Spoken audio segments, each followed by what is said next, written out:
Hi, quick hello. This is an original Tales First story about a family crossing a line and realizing someone won't just take it. Let's begin. Your daughter is not invited to my birthday, my mom said during family dinner. My 12-year-old just sat there, frozen, while everyone acted like it was normal. So I didn't go either. Instead, I sent her this gift. She opened it and went pale. Dad whispered, "What did you do?" The thing about family dinners is that they are never just dinners. They are auditions. They are negotiations. They are a group project where one person does all the work, 3 people take credit, and someone inevitably spills something that stains forever. We were at my parents' place, 3 days before Mom's big birthday. The big one. The one that comes with dramatic phrases like milestone and celebration of life, and I cannot believe you are doing this to me on my birthday, even though it is not her birthday yet. The dining table looked like it had been staged by a magazine called People Who Have Never Met Children. Candles, cloth napkins, a centerpiece that was definitely not meant to survive a family gathering. Mom sat at the head like a queen who had been told her kingdom was cozy. Dad hovered with the energy of a man trying to keep the peace by blending into the wallpaper. Across from us sat my sister, Katie, like she belonged there more than the furniture did. Her husband, Nick, was beside her, smiling politely the way you smile when you are trapped in a conversation about wallpaper. Their kids were sprawled around the table in a way that suggested they had never heard the word posture, and honestly, good for them. Elliot, the oldest, was 13 and already had that teenage ability to look both bored and insulted at the same time. Ruby, 9, had bright eyes and a habit of listening to everything. Nico, 5, was doing the kind of quiet chaos that adults always underestimate until the moment they realize something is missing, and it is important. My husband Ben sat beside me, calm as always. Ben is the kind of man who thinks there is a peaceful way through most situations. He believes in deep breaths and gentle communication. I believe in evidence. Mom was talking about the party. Of course she was. "The venue is perfect," she said, leaning back like the venue had been chosen by a committee of experts, and not by her looking at pictures online until she found one that matched her imagination. "The cake is going to be elegant. None of that childish nonsense." Katie laughed. "Mom, it's your birthday. You can have whatever you want." I chewed my food and tried to stay neutral. Neutral is a skill I learned early. It is like sitting on a chair with one missing leg, but pretending you are comfortable. Sienna, my daughter, sat across from me. 12 years old, soft-hearted, observant. The kind of kid who notices when adults are pretending. She had been quiet all dinner, picking at her food the way kids do when they are both hungry and unsure if it is safe to be joyful. Then Mom mentioned decorations and dress code, and Sienna finally perked up. She leaned forward just a little and said, "What should I wear?" It was innocent, sweet even, the kind of question that says I want to belong. I want to show up correctly. Tell me what the rules are. I smiled at her. "Something you feel good in," I said. "We'll figure it out." Mom didn't even look at Sienna. She took a sip of water like she was preparing for something small and pleasant. Then she said, in the same tone you used to mention that you switched laundry detergent, "Oh, your daughter is not invited to my birthday." The words sat on the table with us. Sienna's face changed so quickly it was like watching a light go out. Frozen. That is the right word. Not crying, not angry, just stopped. Everyone else kept moving like nothing had happened. Forks scraped plates. Katie glanced at her kids like she was mentally assigning them roles for the birthday photos. Dad cleared his throat and did not say anything that mattered. Ben's hand tightened slightly on his fork. I blinked once, very slowly, as if maybe I had misheard. as if perhaps Mom had said your daughter is not invited to my birthday dinner, but of course we were at the dinner, so that would be nonsense. What do you mean? I asked. My voice sounded too calm, which is always a sign I am about to become unreasonable. Mom smiled. Not a real smile, the kind that belongs on a greeting card. I just thought it should be adults only, she said. It's my special day. She won't fit in. Sienna stared at her plate. She did not move. She did not speak. Adults only. I glanced at the other side of the table. So, I said carefully, Katie's kids aren't coming either? Mom waved a hand, like I was being silly. Oh no, we had to make an exception for them. Katie's eyebrows lifted in a way that said yes, obviously. Why? I asked. Mom tilted her head. You'll understand. They're different. Different. The word people use when they do not want to say favored out loud. So the rule is adults only, I said. But there are exceptions. Mom nodded, satisfied, like she had explained a complicated math problem. And Sienna is not an exception, I said. Mom sighed. Nora, don't make this a thing. A thing? Right. Sienna stared down at her plate as if staring hard enough could change the conversation. I looked around the table. Dad avoided my eyes. Nick stared at his water like it held the meaning of life. Ben stayed quiet, because Ben does not challenge my parents in front of my parents. He is many things, but he is not careless. Katie said, It's just a party, Nora. Just a party. Sienna was just sitting here silently. She didn't argue. She did the saddest thing kids do, which is accept it. I felt something in me go cold. I set my fork down gently. We're leaving, I said. Mom's head snapped up. Excuse me? I'm not sitting here pretending this is normal, I said. My voice was still calm. Calm is not always kind. If my daughter isn't welcome, neither are we. Mom rolled her eyes like a teenager. You are being dramatic. Dad finally spoke, quiet and useless. Nora. Ben stood with me, silent, loyal. That mattered. Sienna pushed her chair back, moving like she had been given permission to breathe. I didn't wait for anyone's approval. I didn't argue. I didn't deliver a speech.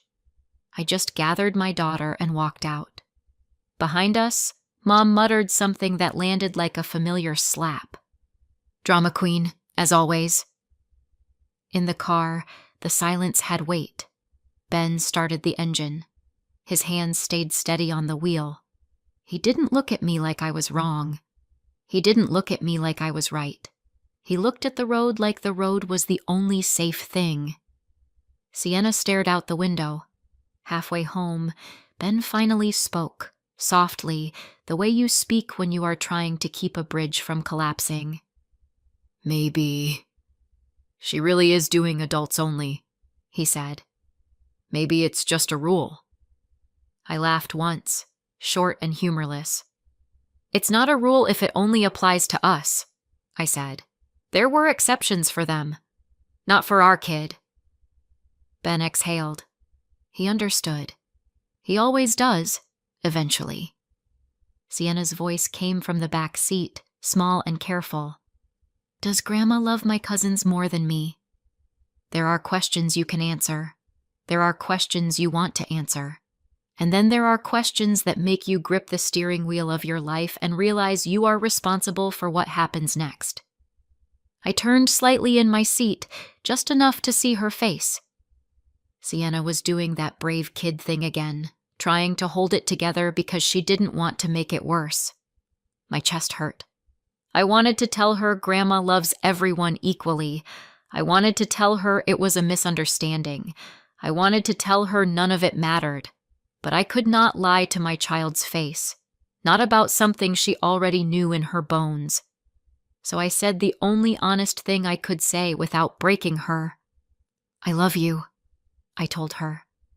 And I am not going to let anyone make you feel like you don't belong. Sienna nodded, as if she had been waiting for that exact sentence. When we got home, I tucked her into bed earlier than usual, not because she was tired, but because the day had taken something from her.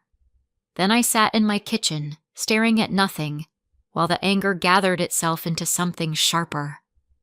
Mom's birthday was in 3 days. I wasn't going, but I wasn't ignoring it either. Instead, I sent her a gift, and when she opened it, she went pale.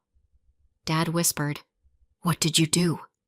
People like to say, "That's just how she is," about mothers like mine. It is usually said with a shrug, like a personality flaw is an unchangeable law of nature, like favoritism is weather. But I grew up in that house. I know the difference between a storm and someone deliberately choosing who gets wet. Katie is 2 years younger than me. 2 years. That is the gap between I can pour my own cereal and I will still pour the cereal and complain about it. But in our family, those 2 years were treated like a full generation whenever it was convenient. When I was 9, Katie was 7, which meant she was just a baby. When I was 13, Katie was 11, which meant she was too sensitive. When I was 16, Katie was 14, which meant don't be hard on her. And when I became an adult, it meant you can handle it. There was always a rule in my childhood.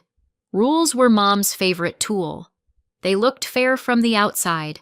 They sounded reasonable. They gave her the comfort of being right. The only problem was that rules were mostly for me. One of the clearest examples happened at Katie's 8th birthday party. Mom had taped a hand-lettered sign by the living room doorway. Nothing fancy, just authoritative enough to end arguments. "Party games for kids up to 10, it said. I had turned 10 barely 2 months earlier. 2 months. I was still a kid. I still wanted to play. Before the first game started, Mom pulled me aside, voice gentle like this was for my own good. "You're too old to participate," she said. "You won't fit in." I blinked. "Mom, I just turned 10. Mom smiled. "Rules are rules." Then she handed me a stack of paper plates. "You can help." Not later. Not for 5 minutes. Help. So I worked the party, balloons, drinks, wiping spills, while the kids played. And then I saw Mark and Tessa in the game circle. Mark was 11. Tessa was 10 and a half, already taller than most of the boys. They were Mom's friend Linda's kids, invited, included, laughing like the sign didn't apply to them. I stared at the sign, then at them, trying to figure out what I'd missed. I leaned in and whispered, "Aren't they older than the age limit?" Mom didn't even hesitate. "Oh, they're a special case." Special case. Of course. I watched them play, watched them be included, and I realized something small and sharp. Rules were rules, until she decided they weren't. That pattern didn't stop with birthday parties. It moved with us. When I had a school award, Mom would sigh and say, "We can't all go. It's too much. Don't make a big deal." But when Katie had a similar event, suddenly schedules opened up like magic. Suddenly there were photos and special dinners and relatives invited. I learned how to celebrate quietly. I learned how to keep my excitement inside my own skin. I learned how to look grateful for scraps. By the time I became a mother, I told myself I was over it. Then Katie had kids, and I realized the whole system had simply found new players. Katie and Nick had 3 children, Elliot, Ruby, and Nico. Ben and I had one, Sienna. Sienna is bright and funny and kind in a way that makes you want to be better around her. She is also the kind of child who feels things deeply, even when she doesn't show it. At family gatherings, the cousins were treated like a set. The default grandchildren. The ones who belonged. Elliot, Ruby, and Nico got movie nights and outings and sleepovers. Sometimes Sienna was included. Sometimes. And when she was, it often felt like she was visiting someone else's world, like she was a guest in her own family. If I asked why she wasn't invited, Mom would say, "They're siblings. Of course they do things together."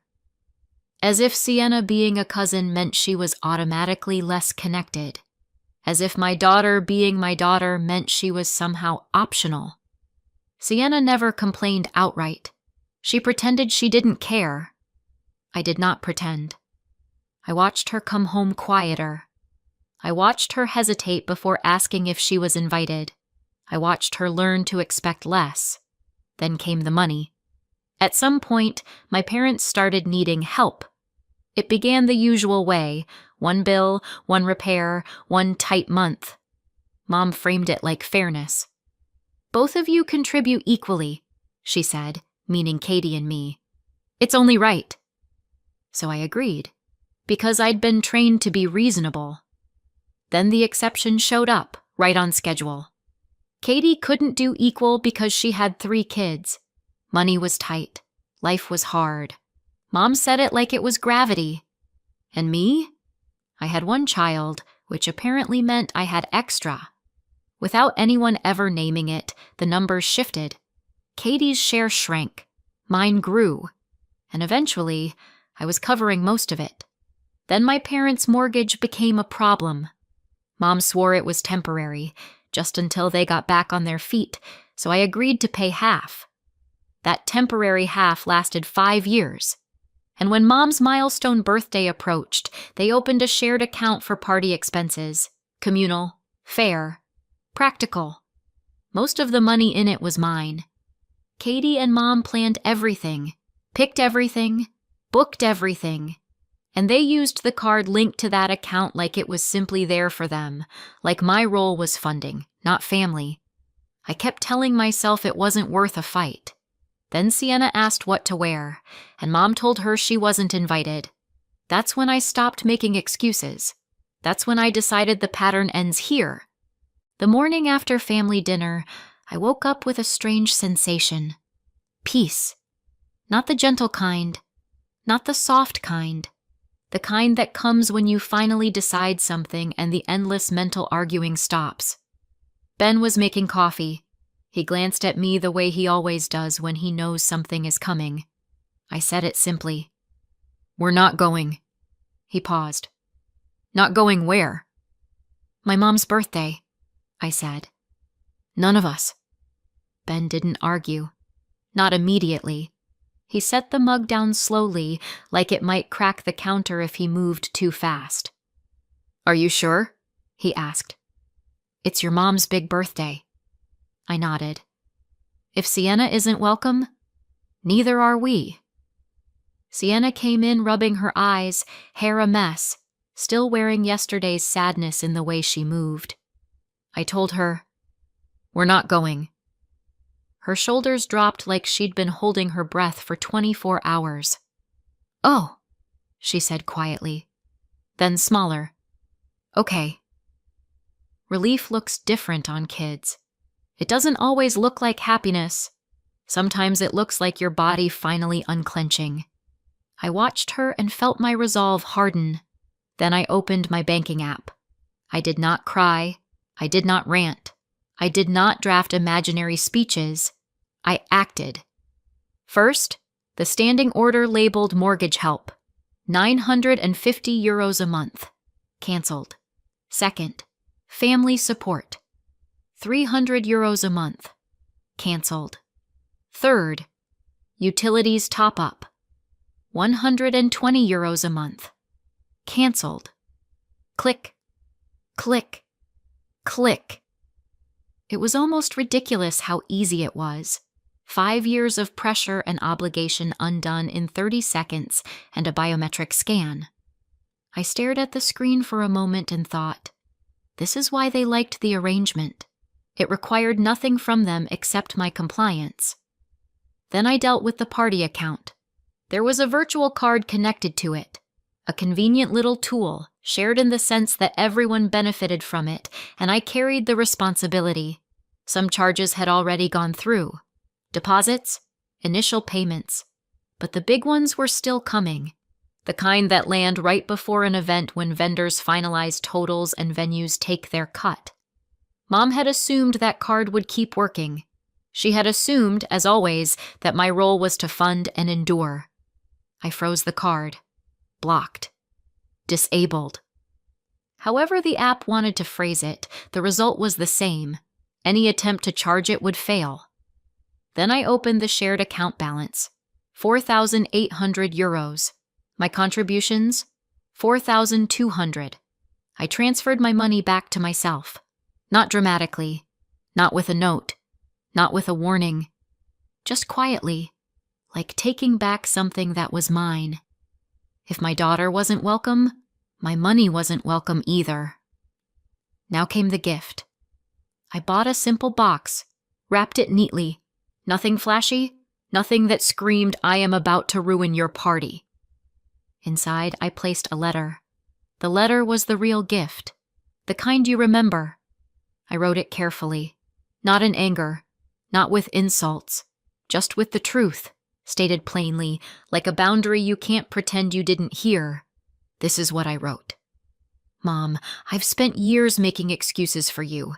I told myself it wasn't favoritism. I told myself I was imagining it. I told myself it was easier to stay quiet.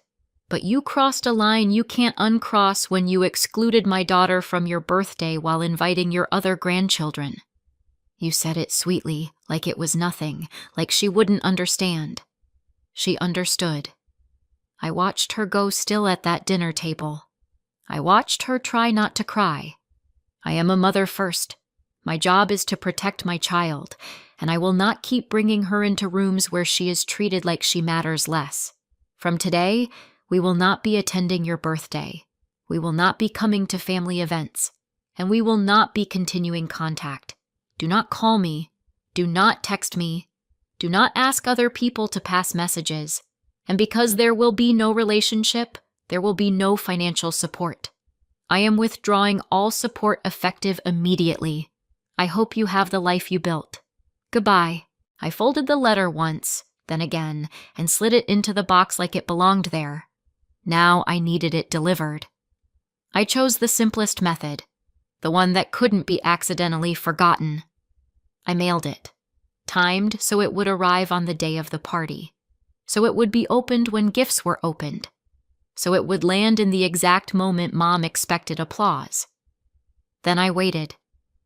On the day of the party, our house was strangely quiet.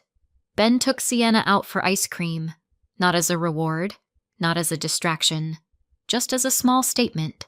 We are allowed to have a nice day. I stayed home. My phone sat on the counter like a sleeping animal. I did not have to wait long. The first call came mid-afternoon. Mom's name lit up my screen. I let it ring twice before I answered, because I am still me. "Hello," I said. Her voice exploded out of the speaker. "How dare you!" she shouted. "How dare you do this to me on my birthday?" I did not respond. Silence is a powerful thing when someone is expecting you to scramble. Then she said, louder, as if volume could turn reality into her preferred story. "I opened your present," she hissed, "in front of everyone." Of course she did. She had probably smiled, held it up, made a little speech about how her daughter couldn't come but still loved her. She had probably expected something sentimental, something that made her look cherished. Instead, she got my letter. In the background, I heard voices, guests, movement, a clink of glass. Then, quieter, close to the phone, Dad's voice. "What did you do?" It was not directed at me. It was directed at her, like he was staring at the blast radius and trying to identify the source. Mom continued, outraged. "You embarrassed me. You humiliated me in front of my guests." I didn't read it out loud, I said calmly. She made a sound that could have been a gasp or a growl. Then something shifted. Her fury tangled with panic. "And what is this nonsense about money?" she snapped. "Vendors are calling. The card isn't working. The account is empty. What have you done? I leaned against the counter. My voice stayed steady. I withdrew my financial support, I said. Effective immediately. You can't, she said, as if she were declaring a law. We need that. I almost laughed. The audacity was so familiar it was practically a family heirloom. You excluded my child, I said. You don't get access to her, and you don't get access to my wallet. Mom sputtered. It was adults only. And yet Elliot and Ruby and Nico are there, I said. Interesting rule. She tried to talk over me. They're different. They're family. I felt my jaw tighten. Sienna is family, I said. Or she was supposed to be. Dad's voice again, low, urgent. Nora. I could picture him, standing behind her, trying to calm her down, trying to make this go away. A man who spent his whole life managing her moods and calling it peace. Mom's voice sharpened. So that's it? You're cutting us off? You're going to abandon your own mother? I'm protecting my child, I said. You're selfish. She spat. I breathed in slowly. This is my boundary, I said. Do not call me again. Then I ended the call. Click. The silence afterward was so complete it felt unreal. And yet, for the first time in a long time, the silence did not feel like loneliness. It felt like space. The smear campaign started before my phone had even cooled down. That might sound dramatic, but when you have a family like mine, speed is part of the strategy. They don't let the story settle. They don't let the truth breathe. They fill the air fast with their version. By the next morning, my phone was buzzing like it had a job. Aunt, cousin, family friend I hadn't spoken to in 3 years, someone who once borrowed my casserole dish and never returned it. I answered the first few out of habit. What did you do? A distant relative demanded, not as a question but as an accusation. How could you do that to your mother? Another voice scolded. You only get one mom, someone said, like that was a coupon I was required to redeem. By the third call, I stopped playing along. This is private, I said.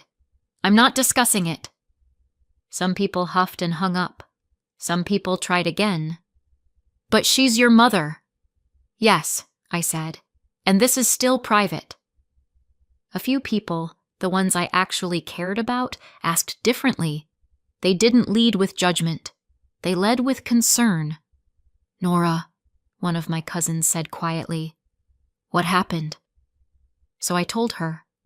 Not the whole history, not the childhood, not the years of swallowing, just the facts.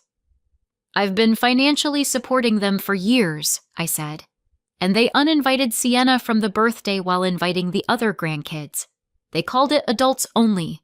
It wasn't adults only. There was a pause on the line. Then softly, that's not okay. It was strange, hearing someone else say it like a simple truth. Not a debate, not a drama, just reality.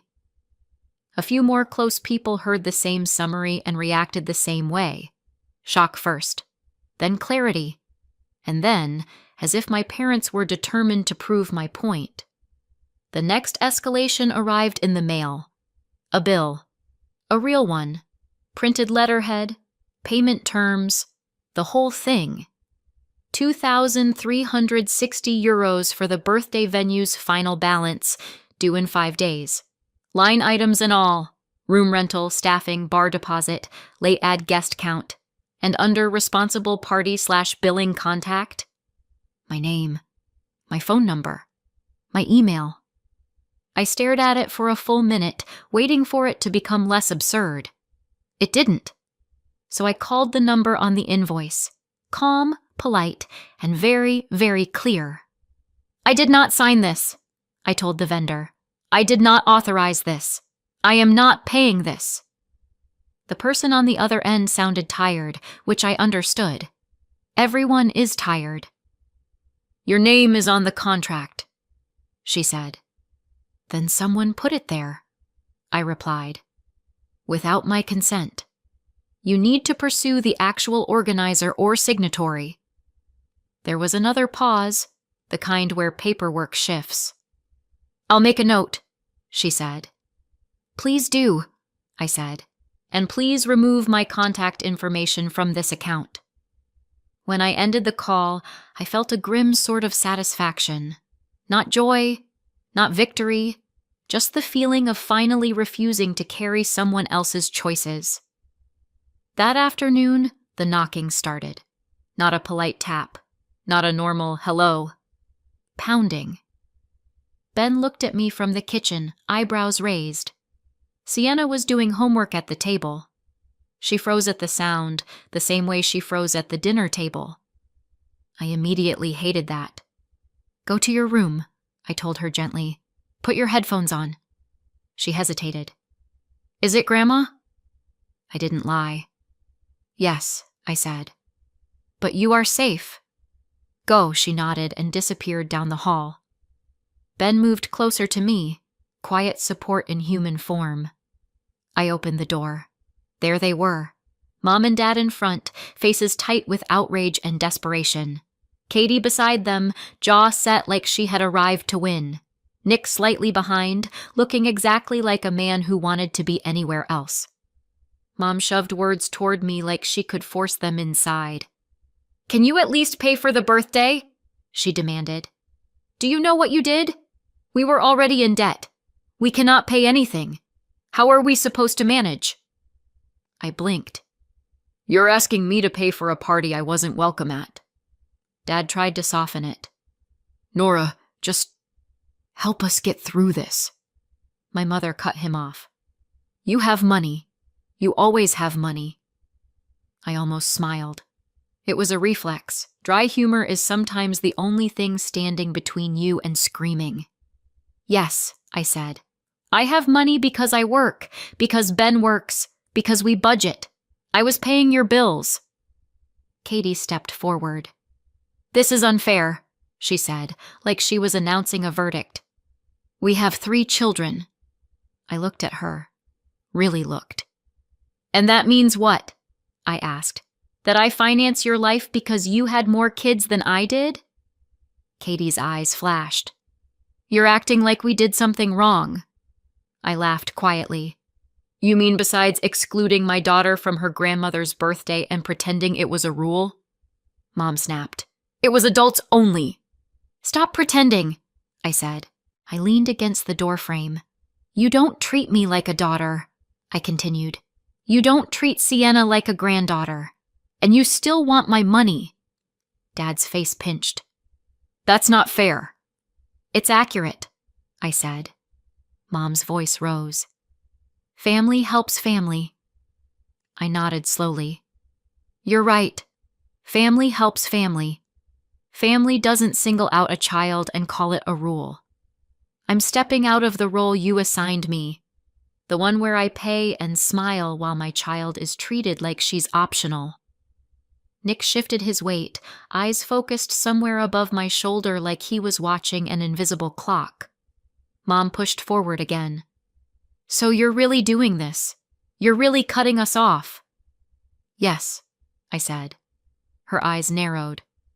Over one party. I felt something settle in my chest. It was never one party, I said. It was one party too many. For a moment there was silence. Not peace, not understanding. Just the pause you get when someone realizes their usual leverage is gone. Dad's shoulders sagged slightly, as if he could finally see the situation clearly and hated it. Katie looked furious, but there was something else there too. Fear, maybe. The fear of being next in line to carry the load. Mom stared at me like I was a stranger. Then she did what she always did when she wasn't winning. She turned away.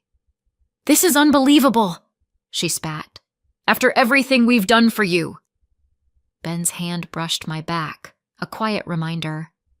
You're not alone. I watched them step off the porch one by one. Mom first, dramatic as ever. Dad following like an apology he never quite delivered. Katie stiff and offended. Nick trailing like he had been drafted into a war he did not start. When they reached the driveway, Mom looked back. "You're going to regret this," she said. I didn't respond. I closed the door. My hands trembled for about 10 seconds. Then they stopped. Ben exhaled. "You okay?"